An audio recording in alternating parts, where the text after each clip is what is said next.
उसके अंदर आप लोग को क्लिप बोर्ड के बारे में बता दिया था। उसके बाद हम लोगों ने फॉन्ट के बारे में देख लिया था, पैराग्राफ के बारे में भी हम लोगों ने देखा था। उसके बाद एडिटिंग ऑप्शन में भी हम लोगों ने देखा था।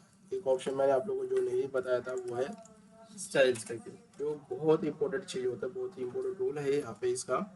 इसका यूज़ करके आप अपने प्रोजेक्ट लेवल पे काम कर सकते हो। जो बार बार डिफ़िकल्टीज आती है कि हम लोग को काम कैसे करना है, कैसे यूज़ होता है, तो ये सारी चीज़ें अपने को देना है यहाँ पे स्टाइल्स के अंदर। ओके, फॉर द एग्जाम्पल अब इसका रोल और उसको कैसे निभाओगे, तो वो सेक्शंस आपको मैं पहले बता देता हूँ। सेक्शन कहाँ पे है, तो वो आप देखोगे यहाँ पे होम टैब के अंदर,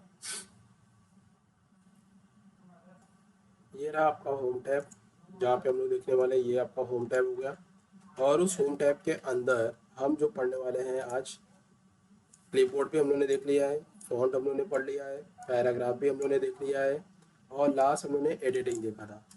आज हम जो देखने वाले वो ये वाले पैटर्न को देखेंगे, स्टाइल ऑप्शन को, जो इसका यूज़ करके अपने प्रोजेक्ट पे किस तरीके से हम लोग काम कर सकते हैं वो जानना ज़रूरी होता है। ओके, तो पहले समझते हैं कि हम लोग कैसे काम कर सकते हैं। समझो आप लोगों को कोई स्कूल्स का प्रोजेक्ट मिला है, या ब्लैक बुक्स जैसे फाइनल ईयर में होते हैं हमारे, कि भाई आपको ब्लैक बुक सबमिशन करना पड़ेगा या आपको प्रोजेक्ट सबमिशन करना पड़ेगा। तो उस पर क्या होता है कि बहुत लोग लिखते का काम नहीं करते, वो प्रिंटेड होता है। तो प्रिंटेड करवाने के लिए आपकी फॉर्मेटिंग कैसे होनी चाहिए, स्टाइलिंग कैसी होनी चाहिए, साइजेस कितना रखना है या कितना नहीं रखना है, लाइनिंग के बीच में कितनी गैप होनी चाहिए, ये अपने को चीज़ सीखना है। ओके, फॉर द एग्जाम्पल अपने को एक प्रोजेक्ट बनाना है, तो उस प्रोजेक्ट के अंदर क्या क्या होता है पहले वो जानते हैं। तो एक प्रोजेक्ट बनाने के लिए हमारे पास एक टाइटल होता है, बरोबर है, सब टाइटल भी होता है हमारे पास, पैराग्राफ भी होता है हमारे पास, ओके, इमेजेस भी होते हैं, बरोबर है। इसके अलावा कुछ और होते हैं प्रोजेक्ट के अंदर अपने पास,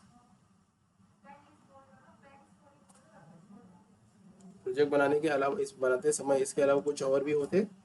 जो चीज़ें मुझे पता था, एक तो टाइटल होता है, हमारी हेडिंग होती है, उसका सब टाइटल होता है, पैराग्राफ होते हैं और इमेजेस होते हैं, बरोबर है।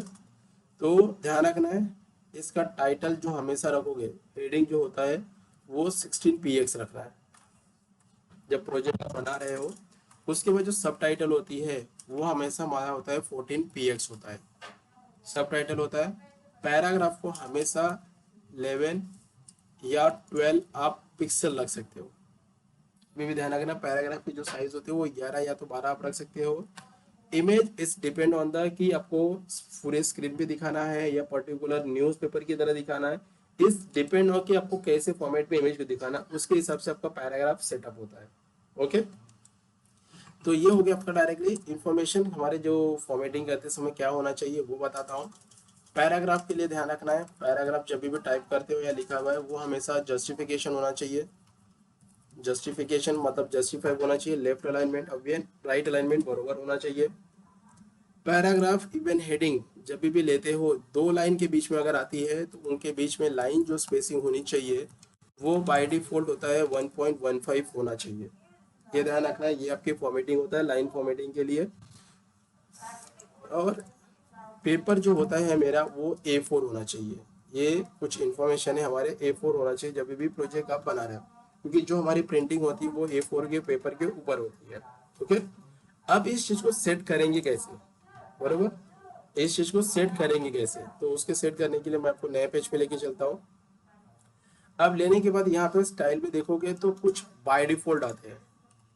अगर मैं यहाँ पे अगर दिखाना चाहूँगा इक्वल R&D, पहले समझा देता हूँ। देखो जैसे मैंने यहाँ पे पैराग्राफ ले लेता हूँ, अब इस पैराग्राफ को मैं किसी के ऊपर भी रखूँगा तो वो साइज इवन उसके कलर उसकी फॉर्मेटिंग प्रॉपर पकड़ रहा है, बरोबर। बट ये तो प्रॉपर साइज हुई नहीं मेरी, मतलब ये जो सारी चीज़ें दिखा रहा है वो फॉन्ट और पैराग्राफ को यूटिलाइजेशन करके ही ये स्टाइल बना हुआ है। ओके, तो इस हिसाब से मुझे मेरे जो साइज मैंने डिसाइड किया है, अगर समझो मैं 50 पेज का या 100 पेज का बना रहा हूँ, तो बार बार मुझे टाइटल सेट करना पड़ेगा, सब टाइटल सेट करना पड़ेगा, उसकी पैराग्राफ की साइज सेट करनी पड़ेगी, बार बार काम ये करना पड़ेगा। तो उस जगह पे हम क्या कर सकते हैं, तो सिंपल तरीका है, कुछ नहीं करना है आपको। आप यहाँ पे स्टाइल के अंदर जाए और इस एरो पे क्लिक करेंगे, तो यहाँ पे एक ऑप्शन लिखा हुआ है directly save selection and new quick style करके एक ऑप्शन लिखा हुआ है। ओके, जस्ट पे क्लिक करेंगे और यहाँ पे पूछा पहला दिया है नाम, तो पहला हम लोग टाइटल के लिए सेट करेंगे। तो मैं यहाँ पे लिख रहा हूँ प्रोजेक्ट टाइटल लिख देता हूँ। ओके, जिससे नया नाम पता रहे, अपने को समझ में भी आना चाहिए, ऐसे टाइटल का नाम देना है। तो मैंने वहां पे लिख दिया प्रोजेक्ट टाइटल करके, इसको करना है ओके, कर दिया। अब यहाँ पे देखो नाम आ तो गया, दिख रहा है प्रोजेक्ट टाइटल करके नाम आया। अब इसको मॉडिफाई करते हैं, अप्लाई स्टाइल आ गया, देख रहे हैं, मॉडिफाई करते हैं। अब मैंने टाइटल के साइज क्या सेट किया है, 16 px होना चाहिए। गो फॉर द फॉर्मेट, यहाँ पे लिखा है फॉन्ट ऑप्शंस, यहाँ पे आप डिसाइड कर दो जो भी आपको प्रोजेक्ट का फॉन्ट रखना होगा, मोन्सेरा रखना है, पॉपिंस रखना है, टाइम्स न्यू रोमन है, बट मोस्टली जो स्टैंडर्ड एक फॉर्मेट होता है वो टाइम्स न्यू रोमन होता है। तो मैंने यहाँ पे सेलेक्ट कर लिया। हेडिंग है तो सभी को पता होगा बोल्ड होगा, बरोबर है। साइज मैंने बोला कि 16 रख दो, बरोबर है, यहाँ पे कर दिया ओके। आपको पता है कि हेडिंग हमारा जो होता है वो सेंटर में होता है, लेफ्ट तो होता नहीं है। तो फॉर्मेट में आके यहाँ पे लिखा है पैराग्राफ ऑप्शंस, क्लिक करूंगा और यहाँ पे लेफ्ट की जगह पे इसको डाल दूंगा सेंटर में, कर दिया ओके। यहाँ से भी कर दो ओके और इसको क्लोज कर दो। तो देखो पहला सेट हो गया, ये हो गया हमारा टाइटल के लिए। अब दूसरा आता है डायरेक्टली हमारा सब टाइटल के लिए, save as a new selection. अब यहाँ पे लिखूंगा प्रोजेक्ट, पियोलॉजी प्रोजेक्ट सब टाइटल करके लिख देता हूँ ओके, यहाँ पे कर दिया ओके। देखो वो भी आ गया हमारा, वापस क्लिक करेंगे, अप्लाई स्टेप पे क्लिक करना है, मॉडिफाई कर दीजिए ओके। पहला फॉन्ट में आएंगे, पैराग्राफ में क्लिक करेंगे, इसका अलाइनमेंट हम लोग रखेंगे left, the first one. Now go for the format options, font options, Times New Roman as it is, इसको बोल्ड रखेंगे, साइज हम जो रखेंगे वो 14 का रखेंगे। नाउ इसको भी ओके, इसको भी सेट कर दिया, क्लोज हियर, ये भी सेट हो गया। तीसरा सेट करना है अपने पैराग्राफ के लिए। Now click here, save selection, यहाँ पे डाल दो प्रोजेक्ट पैरा ओके, ओके कर दिया। देखो नाम ऐड हो गया यहाँ पे। अब मॉडिफाई करना है, apply style, modify options, paragraph में जाके फॉन्ट में आके पहले इसको तो यहाँ पे कर दो जस्टिफाई, लेफ्ट और राइट से हमारा बराबर चाहिए। यहाँ पे लाइन स्पेसिंग दिख रहा है 1.15 बताया हुआ, यहाँ पे आ गया, ये भी हमारा सेट हो गया, ओके कर दो। फॉर्मेट में आके फॉन्ट के अंदर टाइम्स न्यू रोमन, इसको रखेंगे रेगुलर, साइज रखेंगे 11, इसको भी सेट कर दो, ओके कर दो। अब इसको क्लोज कर दो, सारी चीजें सेट हो गई हमारी। अब चाहे वो 10 पेज बनाओ, 12 पेज हो, 50 पेज हो, उससे कुछ लेना देना नहीं है, अपनी चीज परफेक्ट सेट हो जाएगी। चलो तो पहला हम अपना इंफॉर्मेशन ले लेते हैं, मैं यहाँ पे कुछ 50 पैराग्राफ ले लेता हूँ। तो देखो अलाइनमेंट दिख रहा है, सेट हो गई है, मतलब मुझे बार बार सेट करने की जरूरत नहीं है, प्रोजेक्ट ऑटोमेटिक चीजें सेट हो गई है। देख लो आप सभी देख सकते हो, सभी पैराग्राफ प्रॉपर अलाइनमेंट पे है, सिस्टमेटिक की तरह सेट हो गया हमारा। चलो टाइटल देते हैं सभी को अलग अलग, एंटर कर दिया, इसको एक हेडिंग देते हैं। तो मैंने हेडिंग दे देता हूँ यहाँ पे माइक्रोसॉफ्ट वर्ड 2013 टाइटल है मेरा, इसको सेलेक्ट कर लो और हम लोगों ने यहाँ पे टाइटल दिया हुआ है, सेट हो गया। एक बार ही अपने उन्होंने सेट करना है, बार बार करने की जरूरत नहीं है। इसको सब टाइटल भी देना है, तो यहाँ पे लिख दो आई एंटो इंट्रोडक्शन MS वर्ड, इसको भी है हमारा सब टाइटल की तरह है। तो प्रोजेक्ट सब टाइटल पे क्लिक करो, सेट हो गया। अब यहाँ पे एक और इंट्रोडक्शन का पार्ट देना है, यहाँ पे लिख दिया वेलकम, ये भी पता है अपना सब टाइटल है, तो क्लिक करो। समझ में आया कैसे सेट करना है, स्टाइल का यूज करना है। तो ये मोस्टली जब भी आप प्रोजेक्ट बना रहे हो, ऑफिस का प्रेजेंटेशन तैयार कर रहे हो, कॉलेज का प्रोजेक्ट तैयार कर रहे हो, तो एक बार आप सेट कर लोगे, उसके बाद आपको बार बार यूज करने की जरूरत नहीं है। अगर आप ये चीजें सेट नहीं करोगे तो 10 पेज का बना रहे प्रोजेक्ट, 20 पेज का प्रोजेक्ट बना रहे, तो बार बार आपको टाइटल, सब टाइटल, पैराग्राफ, इमेजेस बार बार सेट करना पड़ेगा। बट इसको एक बार सेट करने के बाद बार बार आपको सेट करने की जरूरत नहीं पड़ेगी। Get it? इतना समझ में आया? ये था आपका स्टाइल ऑप्शन, जो लास्ट सेशन में मैंने आप लोगों को नहीं बताया था। समझ में आया? ये ऑप्शंस मैंने यहाँ पे मेंशन कर दिया। ये चीजें क्लियर हो गई है। नाउ कम टू द हम लोग नेक्स्ट टैब आते हैं, व्यू टैब। जो हमारा दूसरा हम लोग टैब देखेंगे, हम लोगों ने होम टैब देख लिया था, अब उसके बाद का हम लोग देखेंगे व्यू टैब देखेंगे। सेकेंड हम लोग देखेंगे व्यू टैब। हमारा होम टैब हो गया था। सेकंड देखेंगे व्यू टैब। अब इस व्यू टैब के अंदर भी जानते हैं क्या क्या चीजें ऑप्शंस होती है, वो समझते हैं। तो व्यू टैब के अंदर आपके सारे ऑप्शन को पहले समझते हैं क्या क्या चीजें हैं। तो पहले देखते हैं यहाँ पे सारी चीजें हम लोग देख लेंगे। यहाँ पे ये रहा हमारा सेकंड, पढ़ेंगे व्यू टैब। इस व्यू टैब की कुछ डायलॉग बॉक्सेस दिया है, जिसमें से पहला डायलॉग बॉक्स है आपका डॉक्यूमेंट व्यूज। मीन्स जितने भी डॉक्यूमेंट आपने लिए हुए उस डॉक्यूमेंट को व्यूज देख सकते हो, मतलब हमारा पेपर फॉर्मेट कैसा दिखता है, अपना कंटेंट कैसे दिखा हुआ है, लिखा कैसा है, वो चेक कर सकते हैं। दूसरा ऑप्शन दिया है शो दिया हुआ है। मीन्स आपको रूलर बार एडजस्ट करना है, स्टेटस बार एडजस्ट करना है, ग्रिड लाइंस चाहिए, नेविगेशन ऐड करना है, तो ये सारी चीज आपको शो ऑप्शन होगा। नेक्स्ट ऑप्शन आता है जूम रिलेटेड, मतलब पेज की साइज को कितना बड़ा रखना है, कितना छोटा रखना है, ये आप इस जूम के ऑप्शन के थ्रू हो सकते हैं। नाउ द नेक्स्ट ऑप्शन आता है विंडोज रिलेटेड, आपने अपने डॉक्यूमेंट के बारे में जान सकते हो कि क्या ऑप्शन दिया है।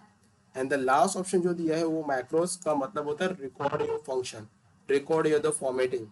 ओके, कैसे करते हैं इसको चलो प्रैक्टिकल देख लेते हैं।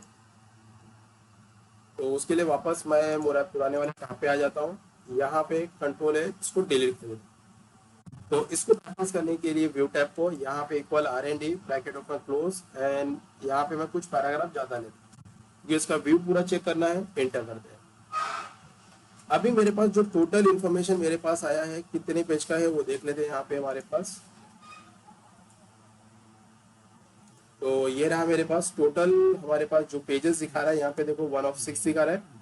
टोटल पेजेस दिखा रहा है, वर्ड्स कितना यूज किया है 3079, लैंग्वेज कौन सा यूज कर रहे हैं वो देखें। ओके, तो पहला देखते हैं जूम टैब। अब जूम टैब का मतलब क्या होता है, आप कंट्रोल दबा के माउस से स्क्रॉल छोटा बड़ा इवेंट कर सकते हैं। This is the first option and this is the shortcut keys.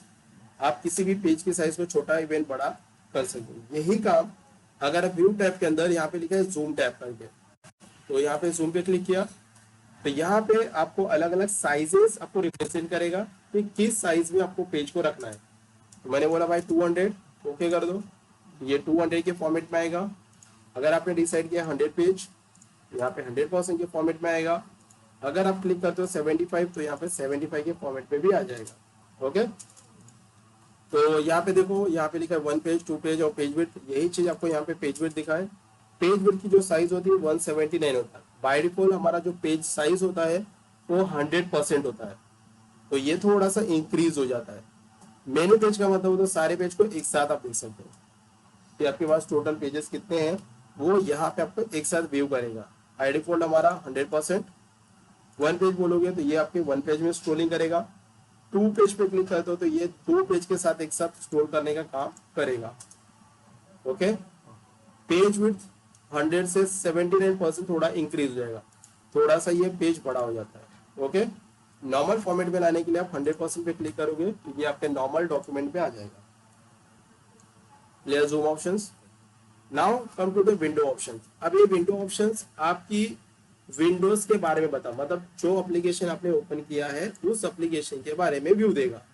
तो पहला आता है, यहाँ पे देखते हैं स्विच विंडो। अभी मेरे पास क्या शो कर रहा है, 2 डॉक्यूमेंट, क्योंकि अभी तक मैंने 2 डॉक्यूमेंट ओपन किया हुआ है, इसी की वजह से मुझे 2 डॉक्यूमेंट नजर आ रहा है। अगर मैं यहाँ पे क्लिक करता हूँ न्यू विंडो, अब यहाँ पे अगर आप चेक करोगे व्यू टैब के अंदर तो टोटल आपको 3 डॉक्यूमेंट दिखेगा।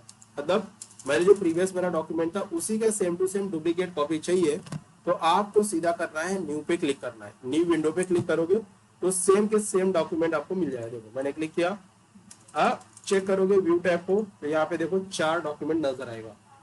ओके, अब इन चारों डॉक्यूमेंट को एक साथ देखना है तो यहाँ पे अरेंज ऑल पे क्लिक करो तो सारे के सारे डॉक्यूमेंट आपको एक साथ नजर आएंगे। ओके, अब यहाँ पे लिखा है व्यू साइड बाय साइड, मतलब कोई भी 2 डॉक्यूमेंट को 2 विंडो को साइड बाय साइड यूज कर सकते हो, मींस लेफ्ट साइड और राइट साइड दोनों साइड भी यूज कर सकते हो। तो मैंने क्लिक किया तो वो आपको पेज विंडोज के नाम देगा कि किस विंडो के साथ आप जाना चाहते हो। तो देखो यहाँ पे 1 2.1 2.2 और 2.3 दिखा नहीं रहा क्योंकि ऑलमोस्ट हम जो प्रेजेंट है विंडो के ऊपर वो 2.3 पे है, इसलिए वो छोड़ के बाकी डॉक्यूमेंट विंडोज शो कर रहे हैं। तो मैंने बोला भाई मुझे डॉक्यूमेंट 1 के साथ जाना है और ओके कर दो। तो देखो ये साइड बाय साइड आपको आ जाएंगे। अगर मैं स्क्रॉल करूंगा ये दोनों के दोनों डॉक्यूमेंट एक साथ स्क्रॉल होंगे। अगर आप चाहते हो कि मुझे एक ही स्क्रॉल हो तो यहाँ पे विंडो के अंदर एक ऑप्शन लिखा है सिंक्रोनाइज स्क्रॉलिंग करके, इसको अगर अनटिक करता हूं मतलब ऑफ करता हूं तो ये क्या होगा, सिर्फ एक ही डॉक्यूमेंट ये स्क्रॉल होगा। अगर वापस चाहते हो कि दोनों एक साथ स्क्रॉल हो तो उसके लिए ये सिंक्रोनस स्क्रॉलिंग ऑप्शंस ऑन करना पड़ेगा। उसके साथ साथ देखो यहाँ पे वो स्क्रॉलिंग दोनों एक साथ चालू हो जाएंगे। Get it? इसको मैं कर लिया फुल स्क्रीन। समझ में आया इतना ऑप्शंस? ये पूरा का पूरा विंडो समझ में आया? अब आता है स्प्लिट ऑप्शन। स्प्लिट ऑप्शन का मतलब होता है ये जो डॉक्यूमेंट मैंने ओपन किया है इस डॉक्यूमेंट को दो पार्ट में डिवाइड करना है। तो उसके लिए कर दो स्प्लिट। ये एक लाइन आएगा, वो पूछेगा आपको कहाँ से डिवाइड करना है, तो मैंने बोला भाई यहाँ से करना है। तो क्लिक करो तो देखो ये डॉक्यूमेंट यहाँ पे भी आएगा, यहाँ पे भी आएगा, बट दोनों डॉक्यूमेंट सेम है, दोनों में कोई चेंजेस नहीं है। अगर आप ऊपर चेंज करो तो नीचे ऑटोमेटिक चेंजेस होगा, अगर नीचे आप चेंजेस करते हो तो ऊपर ऑटोमेटिक चेंजेस होगा। देखो फॉर एग्जाम्पल्स को सेलेक्ट किया, कंट्रोल बी करता हूँ तो देखो मैंने नीचे चेंज किया, ऑटोमेटिक ऊपर चेंज होगा। कंट्रोल आई करता हूँ इटालिक तो नीचे चेंज हुआ, ऑटोमेटिक ऊपर भी चेंजेस हो जाता है। ओके, अब ये मोड से कब क्या आता है, कुछ इन्फॉर्मेशन ऐसी होती है जो मुझे सेम टू सेम लिखना है या कॉपी करना है या टाइप करना है, तो उसके लिए मैं ये ऑप्शंस को यूज कर सकता हूँ। नहीं चाहिए यहां से कर दो रिमूव स्प्लिट, वो निकल जाएगा। समझा ऑप्शंस? अब आता है लास्ट ऑप्शन यहाँ पे दिया है मेरा माइक्रोस करके। अब ये माइक्रोस का मतलब होता है रिकॉर्ड योर फंक्शन। जैसे आपके मोबाइल फोन में आपका एक रिकॉर्डिंग स्पीच होता है, अगर आपको म्यूजिक पसंद है आप रिकॉर्ड कर लेते हो, कोई वीडियो पसंद आती है तो रिकॉर्ड कर लेते हो, रिकॉर्ड के बाद आपका जब भी मन होता है आप सुन सकते हो। उसी तरह से माइक्रोस का मतलब होता है record your the function, record your the formatting, जो आपको रिकॉर्ड करवाना है। एक बार रिकॉर्ड कराने के बाद आप उसको बार बार यूज कर सकते हो। बट कैसे? उसके लिए जाना है माइक्रोस के अंदर, यहाँ पे लिखा है रिकॉर्ड माइक्रो, क्लिक किया। अब यहाँ पे पहला पूछा माइक्रो नेम, मतलब आपको क्या नाम रखना है। जब दो वर्ड हो या तीन वर्ड हो तो उनके बीच में स्पेस नहीं रखना है, नाम कंटिन्यू होना चाहिए, नहीं तो एरर आएगा। तो मैं यहाँ पे लिख दिया प्रोजेक्ट फॉर्मेटिंग करके लिख देता हूँ प्रोजेक्ट फॉर्मेटिंग, मैंने एक नाम दे देता हूँ यहाँ पे।